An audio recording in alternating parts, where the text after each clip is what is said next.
Prepare-se, Alexandre de Moraes e sua arrogância estão destruindo a democracia no Brasil. Usurpou o poder no Brasil de forma ditatorial e que destruiu a relação de mais de 200 anos entre Brasil e Estados Unidos. Bom dia, bom dia, bom dia para você que não acordou neste belo dia de domingo com um caminhão te atropelando, que nem aconteceu com o ministro Alexandre de Moraes. O que eu vou te mostrar agora é uma das maiores porradas que o ministro já levou na vida. E ela veio direto do vice do Marco Rubio, subsecretário de Estado americano Christopher Landau, que não poupou Moraes de algumas das palavras mais duras, das críticas mais severas que a gente já viu até hoje vinda dos Estados Unidos para qualquer país do mundo. Bora aqui então direto pro texto, você vai acompanhar e vai ficar estarrecido, mas calma que eu não esqueci que hoje é Dia dos Pais. Então parabéns para você que é pai e no final eu vou te contar o que é, na minha visão, a missão de ser pai. Qual é o papel de ser pai, o que é ser pai para mim. E eu vou te mostrar fotos dos meus lindos filhos, então vale a pena esperar. E vamos agora diretamente aqui para o texto do Christopher Landau, porque ele tem várias camadas e é tão importante que ele foi traduzido e repostado aqui no Brasil pela própria Embaixada Americana. Olha aí comigo. A separação dos poderes do Estado é a maior garantia de liberdade já concebida pela humanidade. Nenhum poder, nem mesmo uma pessoa, pode acumular autoridade excessiva se for controlada pelos demais. Mas uma separação formal não significa nada se um dos poderes tiver meios de intimidar os demais a abrir mão de suas prerrogativas constitucionais. Olha só como o texto já começa porradeiro e cheio de recados. Aqui o Christopher Landau ele dá uma verdadeira aula do que é separação de poderes, divididos esses poderes entre executivo, legislativo e judiciário. Mas mais do que isso, ele está explicando para todos nós como essa separação ela não pode ser apenas para inglês ver, não pode ser apenas formal, no papel, como a gente vê acontecer aqui no Brasil. Não, a separação de poderes ela existe para que um dos poderes não abuse do seu poder, para que não usurpe o poder dos outros, para que não tenha poder ilimitado, para que não abuse sem freios, mas para que ele seja assim freado pelos outros poderes. Contudo, o que acontece no Brasil é o contrário disso. Nada exemplifica mais isso do que esta foto aqui recente que você vê aí na tela. Essa foto que foi tirada do jantar que Lula ofereceu, promoveu para os ministros do STF em desagravo a Moraes, em que estavam lá representantes dos três poderes endossando e apoiando Alexandre de Moraes, em vez de limitando e parando, freando seus abusos. Esse jantar aí ele foi um exemplo da promiscuidade que existe no Brasil entre os poderes e submissão. Olha a foto aí, ó. Moraes mais à frente, mostrando como é realmente ele quem manda. Lula um pouco atrás, gesticulando e falando como se estivesse ali se explicando para Moraes. E Gonet, Paulo Gonet mais afastado, atrás dos dois. Como uma peça ali de decoração, ou pior, como alguém sem protagonismo real, que apenas segue as diretrizes dos primeiros. Na foto, como na realidade, o Legislativo, o Congresso Nacional, não existe. De fato, o STF simplesmente atropela o Congresso sempre que lhe dá na telha. E o Congresso não se impõe, não freia os abusos.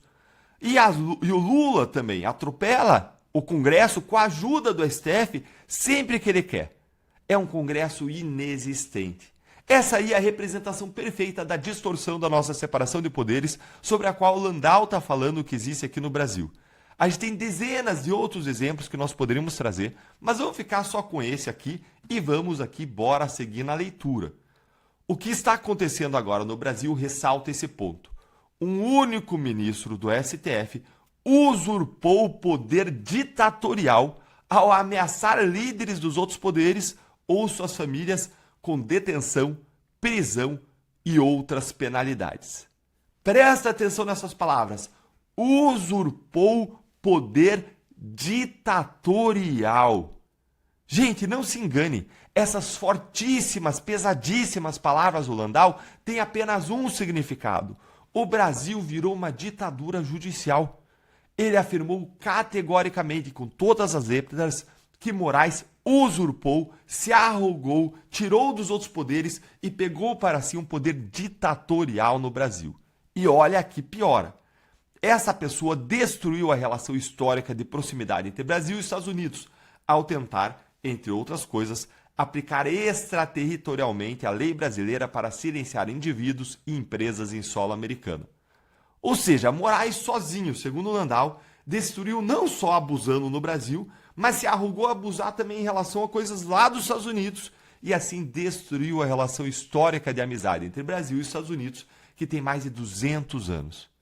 Imagina o peso de você ser taxado dessa forma, como a pessoa que estragou um relacionamento diplomático tão importante, ser acusado de ser a pessoa que sozinha é responsável por fazer mais de 200 milhões de brasileiros sofrerem. E como que se resolve isso, hein? O Landau vai e fala disso agora. A situação é sem precedentes e anômala, justamente porque essa pessoa veste uma toga judicial. Sempre é possível você sentar lá e negociar com líderes dos poderes executivo, legislativo de um país, mas não com o juiz, que tem que manter a aparência de que todas as suas ações são ditadas pela lei. Que a gente sabe que não é, né? Assim, nos encontramos em um beco sem saída. O usurpador se reveste do Estado de Direito, enquanto os demais poderes afirmam estar impotentes para reagir. Como é possível um funcionário público estrangeiro entender e resumir tão bem a nossa situação? Como resistir a alguém que diz defender a democracia, mas que na verdade está destruindo a democracia? Como resistir a alguém que se veste com as roupas da lei? Eu sou a lei, eu sou o Estado, eu sou a democracia, eu sou o Estado de Direito. E no final aqui, o Landau deixa um recado.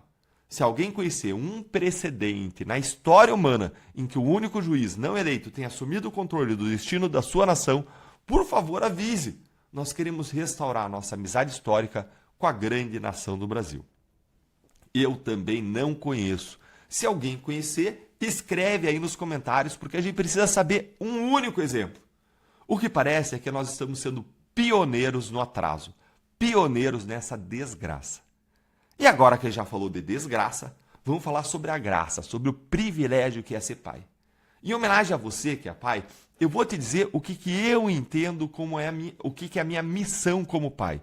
E vai olhando aí as fotinhos dos meus lindos filhos. Aí, ó. Uma das decisões mais importantes da minha vida, eu tomei há 3 anos e eu a tomei num acampamento cristão.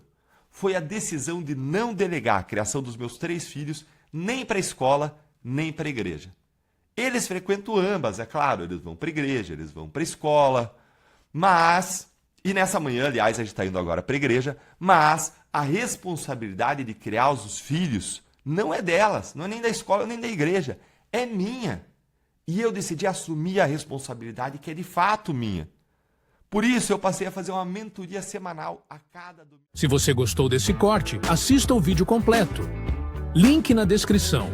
E não se esqueça, curta, comente e compartilhe se gostou do conteúdo.